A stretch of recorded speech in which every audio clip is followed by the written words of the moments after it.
Hello, everybody. It is John, and this is the Dusted Shelf. God, I can't even remember our name now. Oh, aren't I well done? Anyway, tonight we have an inquisitive, impetuous, alert, skeptical, pertinacious, and resourceful group of people talking probably a lot of waffle, or certainly from me anyway. So tonight we have, or today, yes, this recording. Let's not try and have time zones for our Spotify. So tonight we have Dana. Hello. Who's enjoying herself down the Gold Coast. And Joe. Well, welcome back, everyone. And our guest tonight, our very special guest tonight is Dave. Good evening, or hello, or good morning, whichever time the zone are actually in. Yes, it's the problem trying to be neutral in time zones. We can't win, can we? So we'll start off with our initial segment, which is what have we been playing since last we met? So we'll start with our guest, Dave. What have you been playing of late that's really, really exciting? Real exciting. Look, I've been playing two games. So the main one that I've been playing last night, which actually I finished at 1:30 this morning, was Twilight Struggle. An excellent game. It was indeed. So I had an odd grouping where we had three people for our game night. So I decided to take it on myself and teach the other two people Twilight Struggle, as they'd never played. It was a very one-sided affair that was only about an hour, which is quite odd for that game. And then I started up a game with one of the other guys, and we went for nearly 4 hours and finished at 1:30 a.m. Wow. Do you have a preference for which side you play, the USSR or the Americans? I really love playing the USSR. Good lad. It's much more of a challenging one, but then the early cards are more beneficial. Then I feel it's more tactical. But anyway, it's loads of fun. It's one of my favourite games. I also got into Imperial Struggle a little bit as well. That's a bit harder to get to the table. But so that was the main one. I also played a few games of Teotihuacan lately, which is also quite enjoyable. Keen to get the big box. It's going to Kickstarter soon, isn't it, Joe? It has. It's out now. So just waiting on to see what excellent deals we can get for a group buy. But I think interest has kind of surpassed what I thought we might get. The components look amazing on Kickstarter. Looks fantastic. Yeah. So, Dana, what have you been up to? Well, I'm on a ladies' board game weekend. So today we tried out Wingspan, the new Wingspan Asia, but also in the big box they've created this version called Flock Mode. So it means that a sixth player can actually play the game. And it's quite interesting because it's basically you're playing 2 3-player games, and we sort of had 3 people on one side of the table and then 3 people on the other side of the table, and there are 2 bird feeders and 2 lots of cards and everything else. So you're playing separate games. However, there's still one winner at the end of the game, and any powers that you have on your cards that affect other people, it affects the entire 6. And it actually plays really, really well because Wingspan is one of those games that I love, but when you play it at 5, it's just awfully long. It's unpleasant. It's just way too long. But now you're only waiting for 3 people to play your turn. And actually we finished it quite quickly. And I mean, that's a surprise considering we talk and eat in between turns. But we finished it in about 2 hours, which was actually very good for people like ourselves. But it was excellent.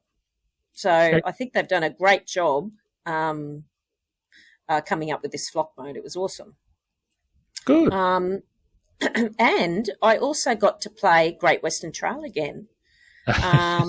We played it at LXG, as you recall. We played the first edition. So last night and Dave, we could have said hello to each other because we finished at 1:30 in the morning. It took us quite some time, but I played the second edition.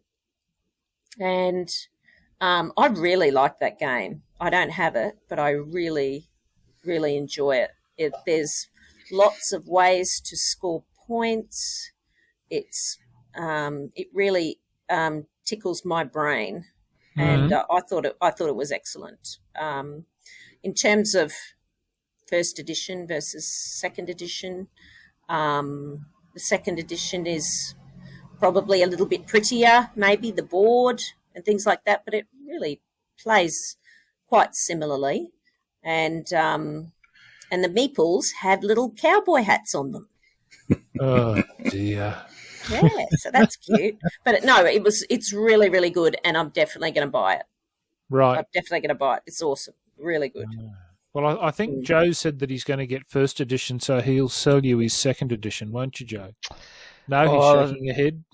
No. Joe, there's those cowboy hats. No, I've got and dual layer player boards. Yes, and I did say that is that they are very handy having the dual layer player boards. But what did I get stuck into this week? At LXG we got to play Great Western Trail, and It's a Wonderful World. So they've probably been the two that I've hammered on BGA the last week as well. But we played I think John, Pat and I got a round of Rails to the North of Great Western Trail. We snuck that in during the week. I actually didn't mind it. I thought it opened the board up a lot more. And if you had a strategy, whether it was getting cows or building buildings, it still was a very tight game. So I think I got something like 109 points out of it, and I think Pat came in at 98. So for first and second, it was pretty close, which could have just easily been one more take the house to market type thing. So yeah, they were kind of what I focused on this week. I did, getting back to Great Western Trail, I did have Argentina. So the second one in that trilogy, I unboxed that today, and it does change a few of the things, enough to make a bit of a slight difference without affecting really the mechanics that you're used to. So I think you should be able to transition with the same, I guess, gameplay, but completely different theme and how you take things to market and that. So keen to get that to the table soon. Fair enough. All right. Well, I haven't had any in-person gaming, I think, for a while now. I've been living in isolation, but I've been playing a fair bit on BGA, and a lot of those have been the ones that Joe and Dana have mentioned. I found Railways of the North? Mm. That was an interesting expansion for Great Western Trail. So I think I'd like to play it again, because I didn't realise as we were playing it that I couldn't access the railway stations after I'd placed my extension on the area. So there were a few things that your switches that I missed out on. So certainly a second play is certainly well and truly in need there. So apart from that, no, things have been very quiet. I think I had a very nice delivery. Joe dropped off to me Catherine Cities of the Tsarina, so I'm quite keen to probably take that along to the next LXG, because that is a nice, I think, in my opinion, a good filler game. It's fairly light. It's unfairly got a bad rating, and if you have a look at how many people have given it a 1-star rating, it's not because of the gameplay, it's because of it's reference to Russia. It's reference to Russia. Yeah. So really? Yeah, so if you jump on BGG, it would have a significantly higher rating, probably in the solid 8. So I would reckon there, if it wasn't unfair for the probably 1,000 odd 1-star ratings that it got because of the official people Yeah. protesting about it. So yeah, That's a shame. Well, That's a shame. That's a shame, really. I think for the designer, I think that's a shame that people rate something purely based on their political views. Yeah. But all right, well that's good. Well, we'll now move on to what we're having guess the focus of tonight's podcast is. We have with us Dave, and he's got a project running, which I think is really good, and they're running an event at BrisCon, which is the Brisbane convention. It's been round for decades. It was round when I was, dare I say, a younger man, but it's had a short hiatus with the COVID restrictions, but we're back, and BrisCon now has, thankfully, and I hope will continue to have, a dedicated board game section running, and Dave is the gentleman who will. Dana, what are you up to there in the background? Sorry, my foot's going to sleep. Well, I was about to say I could hear the hoons tearing up and down the street outside, but Hey, it's the Gold Coast. I know it's the Gold Coast, yes, but anyway, Dave, tell us about Board Game Together Group. Well, to tell you about Board Game Together, probably have to go back just a little bit. So Joe and I, when we were working through 2D6 games, had always been involved in sort of the community building aspect and being involved with games and groups of gamers around Brisbane, especially. So we were sort of instrumental in setting up a few game events around the city. And when the shop sort of stopped operating, I was pretty keen to stay a part of that.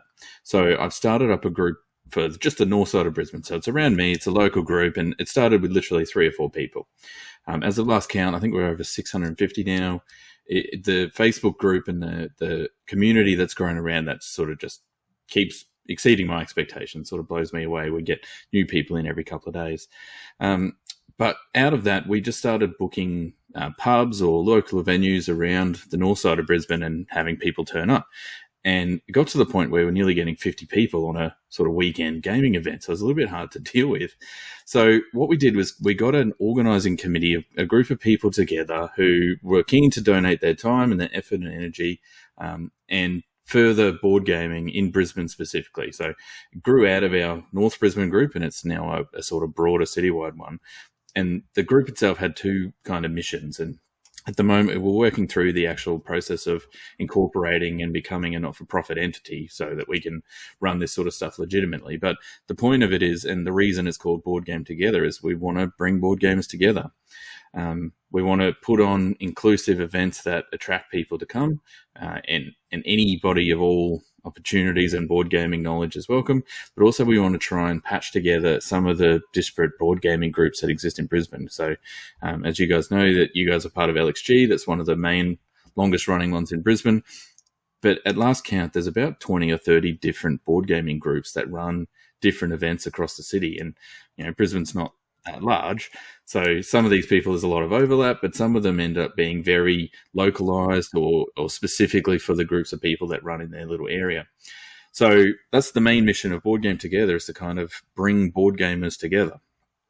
And the first official event that we're doing as a part of that group is this BrisCon event. So as I said, Joe and I have been involved with the board game shop with BrisCon for the last couple of years now, and they're great to deal with, and they're really excited. And we'd always kicked this idea around of having a board game space. So the opportunity came up this year, and we've worked out to make it happen. And from their opinion, it's going to be the best BrisCon yet. So you have to make sure you get along. So they said what building you're going to be in, Dave? Yeah, so we're at the first building. I'm not sure the name of it, but the first one off Logan Road. So it's a big 2-story building. The hall underneath will be purely board games. And Excellent. A couple of the smaller rooms upstairs will be for RPGs. Right. And then we're offering some RPGs in our space for wheelchair accessibility reasons. So making sure that everybody has the opportunity to come. And the way that we've built the weekend, it's because we're trying to make sure that we can get the most amount of people in to get the most amount of fun. So there's a weekend ticket and a day pass, and we're sort of taking walk-ins. It'll be open to anybody that wants to come and check it out. Yeah. Well, I personally think that Sunday will be a good day because that's usually when the markets are on at the Mankravat Showground. So there will be quite a lot of passing traffic. So I'm hoping that you and obviously our hobby will get a lot of exposure from curious people popping in. And I certainly know that on the 4122 Facebook group, like, for instance, my friend Paul Lindsay has the BP Laser business, and he was saying, come on down, have a look. And so hopefully we will get lots of people just, even if they're just curious and have a look-see to see what's happening. And as long as they don't interfere with the buy, swap, sell, I'll be quite happy so that I can hopefully get away with a bargain. It's because I know you're just going to have to elbow people out of the way, John. You know that. Well, I'm just waiting for Joe to bring his entire collection and sell it $1 a piece, and I'll be in there like Flynn. Oh and, no, not and me. walk away with everything. But yes, it's quite. So BrisCon though has got a good reputation. The current, I think, executive who are running it are people that I've known for, well, decades, dare I say. And I'm just wondering at what point we may actually overgrow the Mankravat Showground area. That's the only thing, is it's fairly limited with the number of facilities and buildings that are available. So, but at this stage, as long as we can continue to push to the community that look, there's all these wonderful things that you can get engaged with, I think that's the main thing. But, so it'll be good this year with BrisCon, and they've mentioned it a couple of times, but it's the first year there's no Games Workshop involvement. And the actual games that they play are quite varied at BrisCon, so the space issue really comes into it, and putting board games in there this time for the first time has meant that they can't do other things. So it's really good that they're balancing sort of the needs of the population and the community, but also themselves. I know all three of the guys that we deal with are really keen board gamers, so they're kind of getting something out of this for themselves by doing it as well. Are you running like board game teachers for people and things like that on the day? We're not doing any sort of formal teachers or scheduled events or anything like that. The way we're going to do it is just have people who are keen to play a game and know how to play the game have that game set up. So if there's a space at that table, you can just jump in. There's a bunch of people that we've got coming along who are not sort of volunteers in the traditional board game barbecue sense, but they're just people who have a theme of games that they'll like to play. So there'll be a party game table where you can go and play party games, or there'll be someone there teaching heavy games, and you're not going to get through more than 2 or 3 for the day, I think. But if there's spaces available, you just jump on in. Excellent. Right. Sounds So like what fun. happens if, say, Joe Blogg turns up with a game under his arm and he's booked a place? Would they be able to, I guess, try and find a bit of a game space and encourage people to try and join in a game, or is it more structured? Absolutely. No, the intent of this is actually be as less structured as possible. We want to open it up so people can just use it as a game playing space, because you never know, as you mentioned, John, you might grab something out of the buy, swap, sell, want to play it immediately. So you want to just, hustle up to a table and chuck it out and get it going. So, there'll be plenty of spaces available for people to come and play. But the only concern we've got at the moment is we are sold out. So the tickets were capped at 70 per day, and we sold out a couple of weeks ago for that, actually. Well, that is excellent news to hear, and that the number of people is quite good, because I know that in the past it's always been, I guess, the miniature players have usually been the big ticket cards for BrisCon. Yeah. I can certainly remember in the 80s there used to be a big kerfuffle between the miniature players and the role players at that stage. I don't think board games had a significant presence. I think there may have been the old Diplomacy and some of the Avalon Hill games used to get its perpetual players, but it's good to see that Well, it's cyclic, really, because at the moment, board games is the hot topic. Dare we forget the elephant in the room, which is Dungeons and Dragons, which, nearly everybody I talk to, like my support worker I had during the week, she said, "Oh, her son plays D&D at the local school that he goes to, and his teacher's the person who runs it." And makes me wonder just how many schools are encouraging board games besides just obviously role-playing games as an avenue for distractions for young people, because I think they'd certainly learn.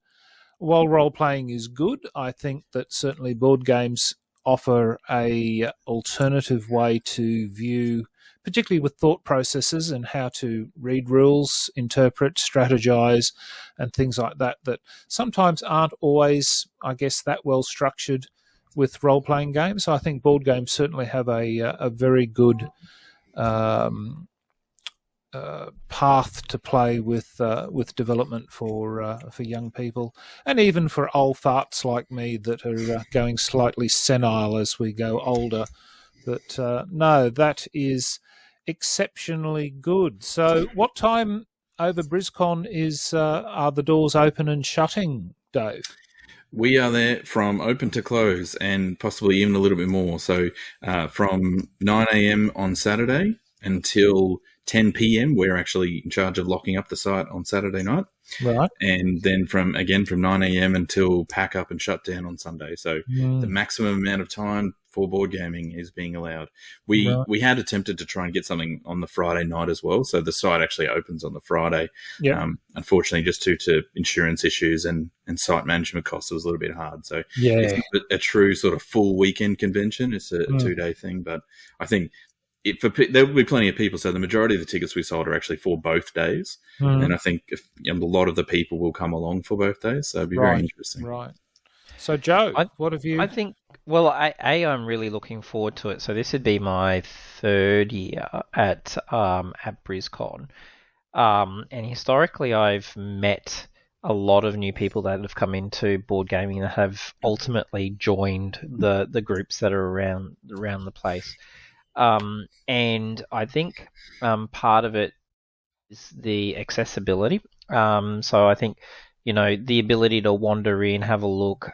Sometimes or most times, people will find it by mistake. They kind of go, "Oh, what's going on here?" And there's a bit of a show. I'm looking forward to it. I'm going to be doing, hopefully I'll, like I've said on previous podcasts, I like to do teachers. So I'm going to set up a few games over the course of the day. So I have a leave. Not Age of Steam. Age of Steam is one of them. There is a really good copy for sale at the moment. Yeah, that's it. Yeah, we'll be playing the Estates in the Corner, I think, won't we? With Tony, wonderful. Yeah, that's it. And I'm sure that there'll be plenty of space for Twilight Imperium 4th edition somewhere on the day to chew up the 8 hours.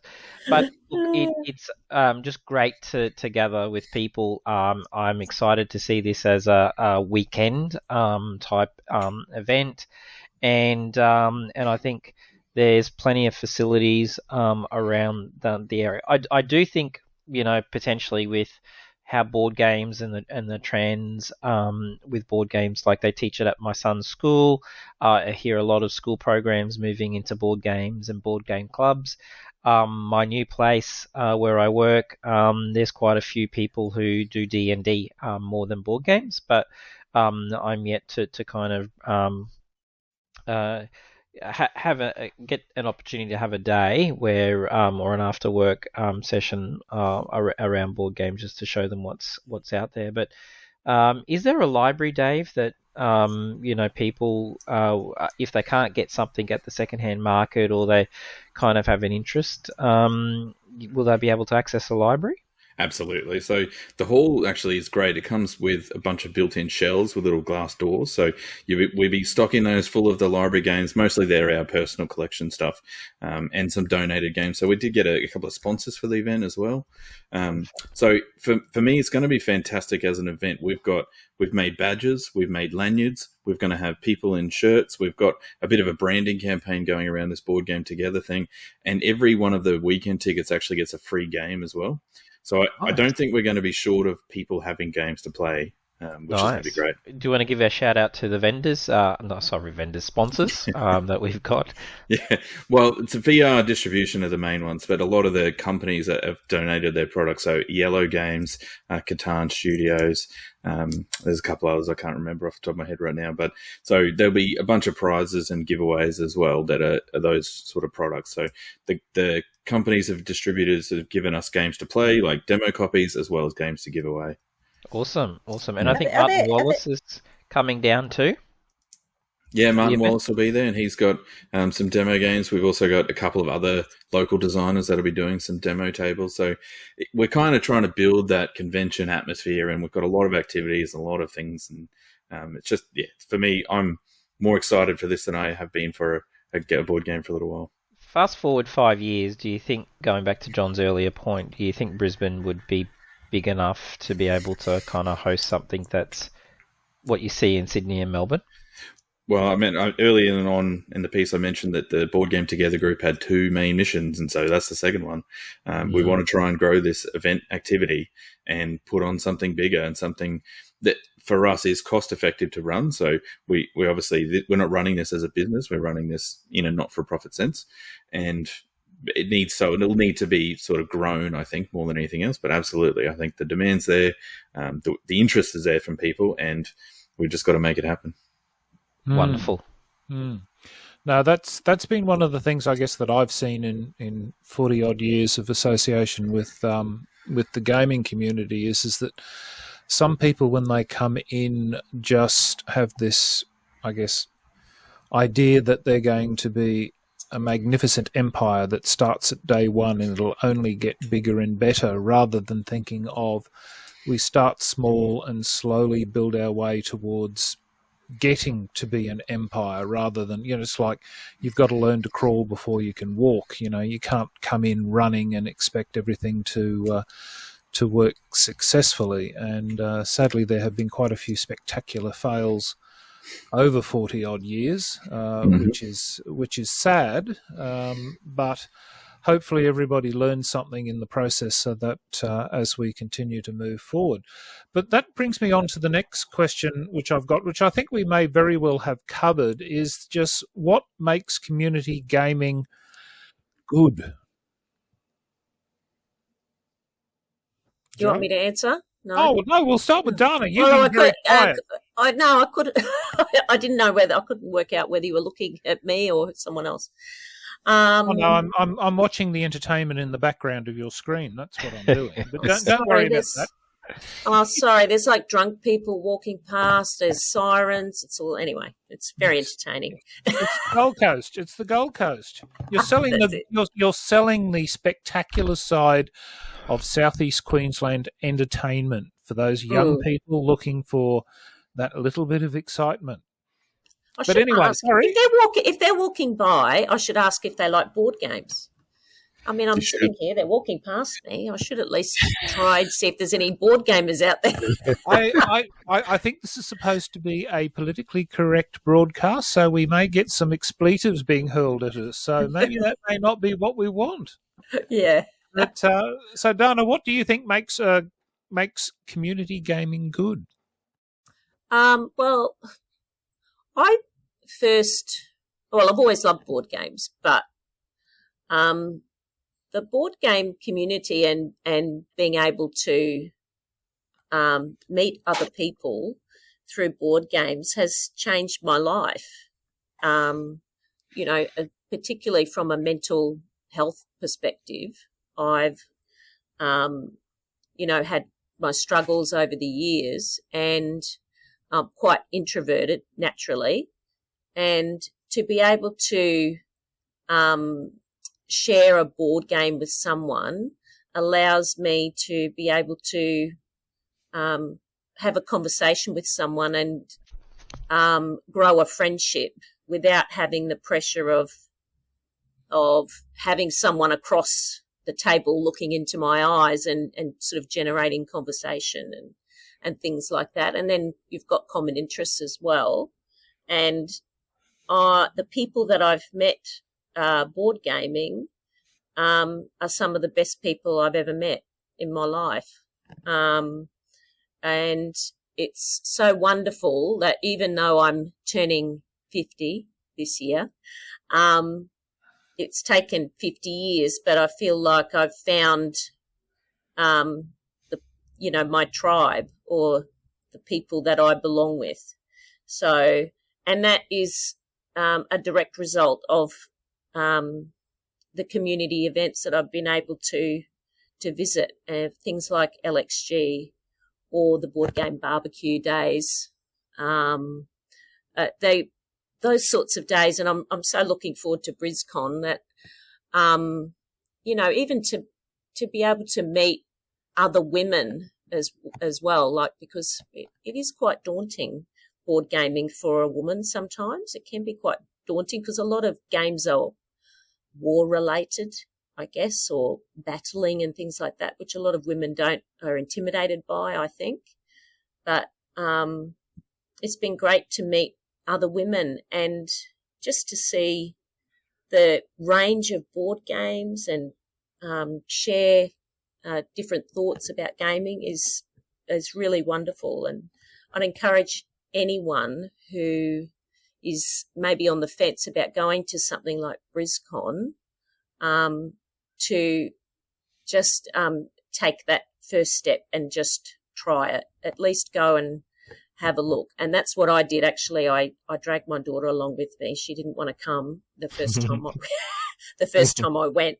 But and I've never regretted it. It was the best thing I ever did, but just to try it. Yeah. But yeah.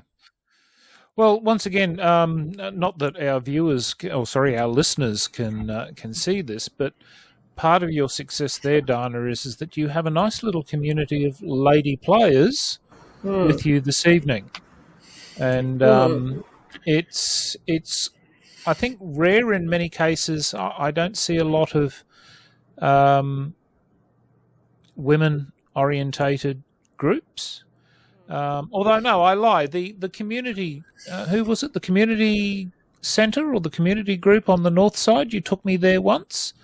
I think that was the main. There was a ladies' community day. Place. Community, that's right. It was the community place. It was a ladies' event, and which is good because in many cases I think the board game community is fairly dominated by men. Yes. And to be quite honest, I have far more enjoyment playing games with ladies than I do with men, and hopefully that doesn't come across as creepy. But it's interesting. I think the style of play and that is certainly different from what you can get from that community. But Joe, what are your thoughts?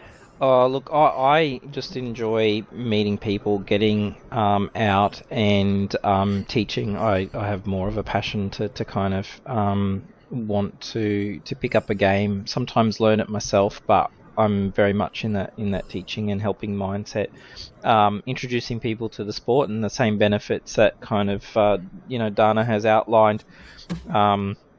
Has been a welcome opportunity. I have noticed, though, over the last 3 years, probably the dynamics of some of these groups have changed. They've gone predominantly male, where you look at LXG sometimes and you kind of go, look, 90% have been male, and I've seen this year's been a significant swing. It's changed a lot, so that's good that we're getting so much diversity in the hobby, but with that comes that opportunity to also diversify the types of games that are also being brought to the table. I'm seeing a lot of variety and variation of games hit the table, which is great. So LXG is great. It's got a massive library. Community Place has got a library, and sometimes people look at the cost of getting into hobbies and they go, oh gee, a board game's $120. If it's Age of Steam, that's a great investment. I did see one on Marketplace in case you are interested, type thing. But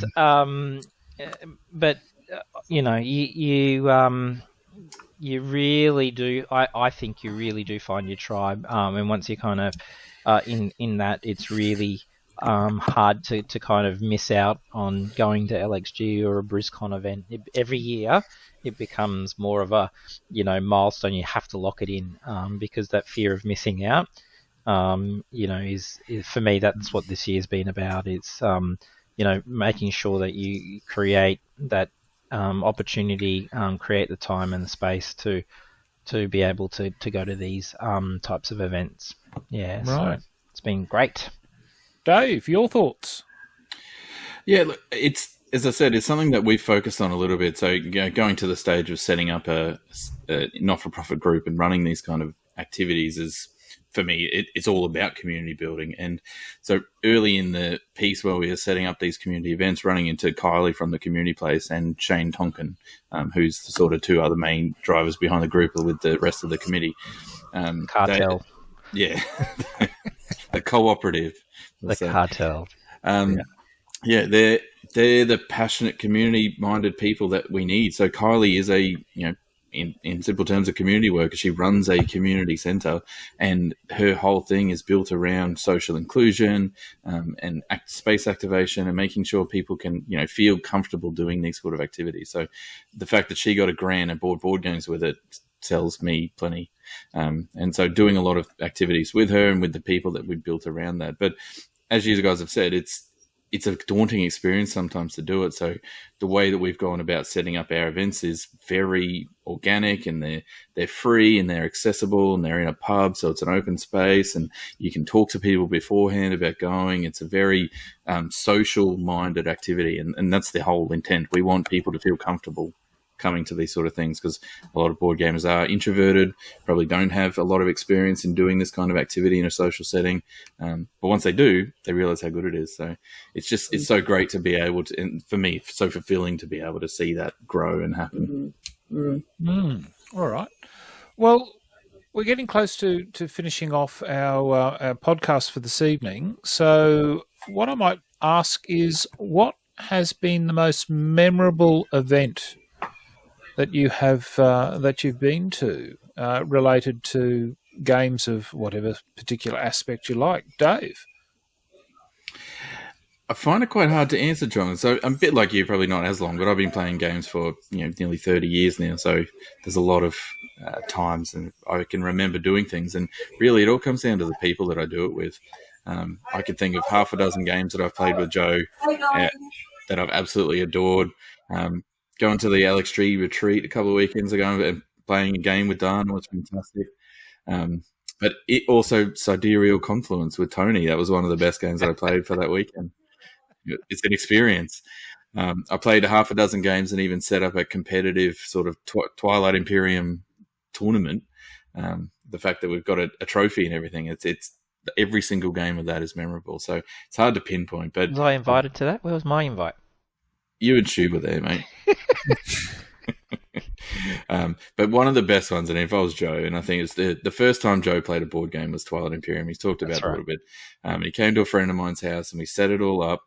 And the guy that owned the house is, again, someone I've been playing games with for 30 years, and he's quite good at influencing people to achieve an outcome. And he does it in a very positive and beneficial way. And for that game, he targeted Joe. And for 90% of that game, he might as well have had his hand up Joe's backside and telling Joe what to do and how to do it, to the point that Joe enjoyed and was an active participant in losing the game for himself. So being manipulated was so fun. Best of times. Yeah, start them early. So yeah, that was. But yeah, there's a million gaming events. So I haven't had a chance to play a game with you yet, John. I think I will at some stage, and I'm sure I'll enjoy that just as much. Oh, I'll probably be hiding under the table or dribbling in my bib, trying to remember how to play games. But Joe, what any particular event or that spring to your mind as one of the better ones you've been to? It'd be a TI one, but yeah, I had I think at one of the board game barbecue events, Dave gave Dave a bit of a hand in trying to teach a group on how to play TI, and that went for something like 8.5 hours of TI with a teach, and the hands change so often It was, I think, towards the end, it was like Dave playing me, kind of because of the By level proxy through 3 other people. exactly. So that was quite an interesting one. And I've been to other events where you've some of the game designers have attended, which is kind of when you're new to board gaming, you have royalty around, so that's kind of also fun. But I can't really land on one. Maybe my first one. Maybe Maruka was really good.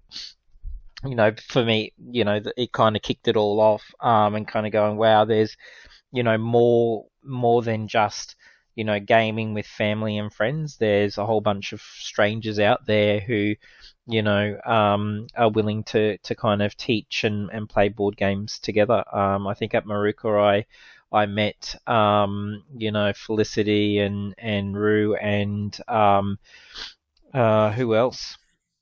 I met Cassie Carmen for the first time there. Carmen, yeah. Carmen's first board game purchase off me was Oath, the Kickstarter edition. I remember that she brought that up. She tells us that I think it's still in shrink.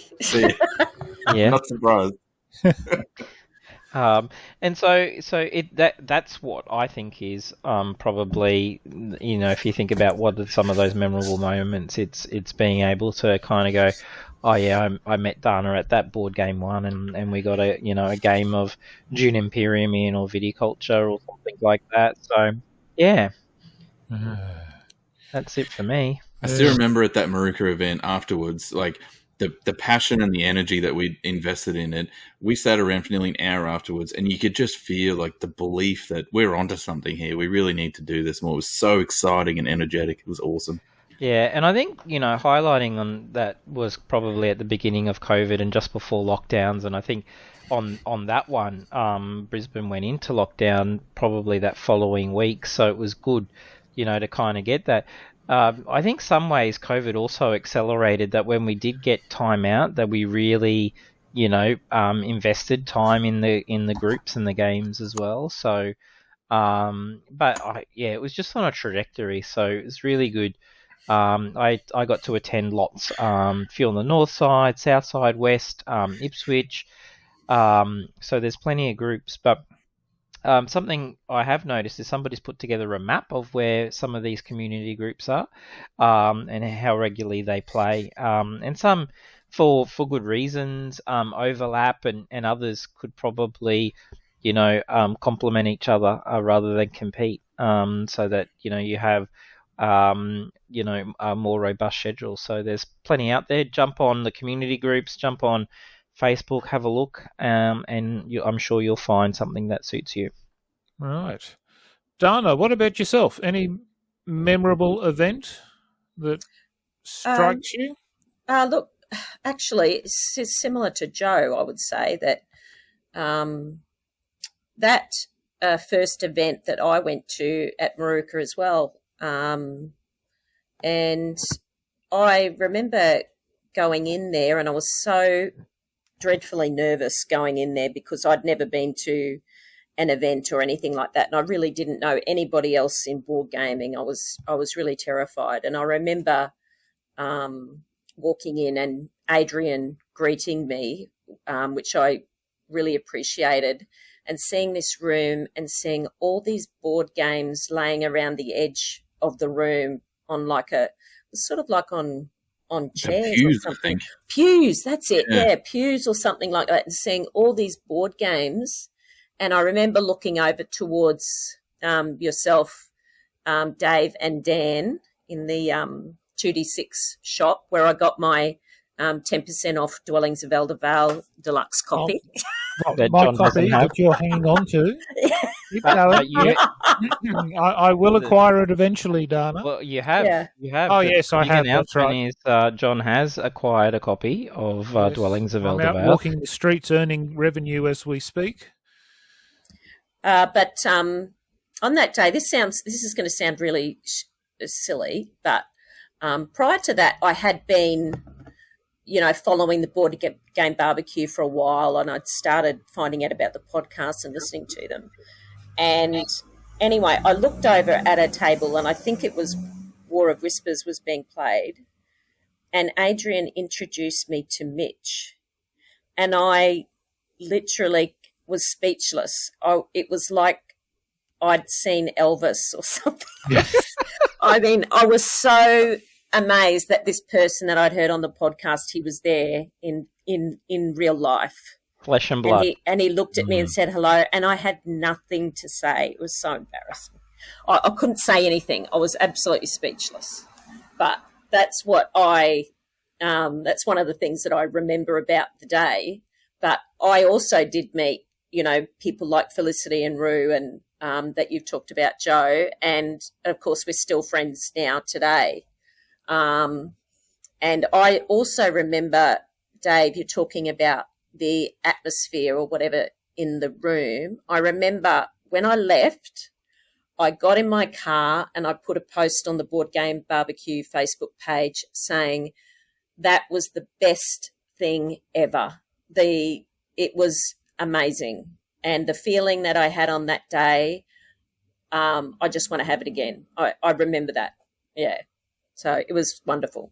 Yeah. I think I bought a ton of games after that. I think Scythe, Barrage, all hit the shopping cart in the 2D6 shopping cart. I spent like $400, I'm pretty sure. Dear, oh dear. Still spending $400. Yes. Game's outrageous. Well, for myself, look, I never got to go to it, but I must take my hat off to a gentleman called Ian Houlihan, who attempted and ran the very first Gen Con Oz here in Brisbane. And sadly, I think we only got one. I think we only got one of the Gen Con Oz running. And I thought that was a very ambitious and project, and it would have been nice if it could have continued. But I guess one of the things that, having spoken to Ian, is that just sadly how fractious our community can be, with a lot of people sadly not wanting to cooperate with others.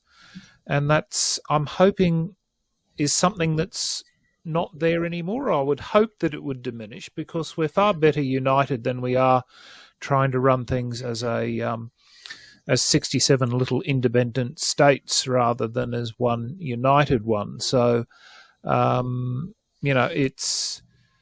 it's wonderful that there's lots of groups, and I don't think we should denigrate any other groups that are that are running and are trying to do what is best for the community. And certainly, I hope that what Dave and his compatriots are running at BrisCon will continue to grow and excel as the years go by. So I am very thankful that he has come on tonight to have a chat with us, and we will leave it at there. Has anybody else got any last words? No, just looking forward to it. If you're listening between now and next weekend. What are the dates? What are the dates? I don't have them with me here at the moment. Dave, you can tell me the date, surely. I certainly can. It is the 29th and 30th of April. That is next weekend. Right. And that's at Macrobat Showgrounds, which is 1,050-something Logan Road. It's kind of hard to miss. Yeah. No, I can literally walk there. So it is really useful for me. I enjoy actually, that's what we must ask the guys at BrisCon to do, is try and organise some fireworks. That would go down very well. So, but yes. All right, everybody. Look, thank you very much for joining in tonight's podcast. And next week, we have another guest coming to join us, and that person will remain a mystery. So, but that will be all well and good. So, thank you, everyone. It's good night from me. And oh, come on! Don't anybody good night. know? Sorry, night. Good night. Night, John Boy. And it's night, good John night Boy. from them. Night, Mary Lou. Thanks for listening. Good night, John Boy. I think that's what it is, isn't it? The Walton? The Waltons. Who would remember the Waltons now? Not many. All right, then. Thank you, everybody. We'll see you next time. Bye-bye. Bye.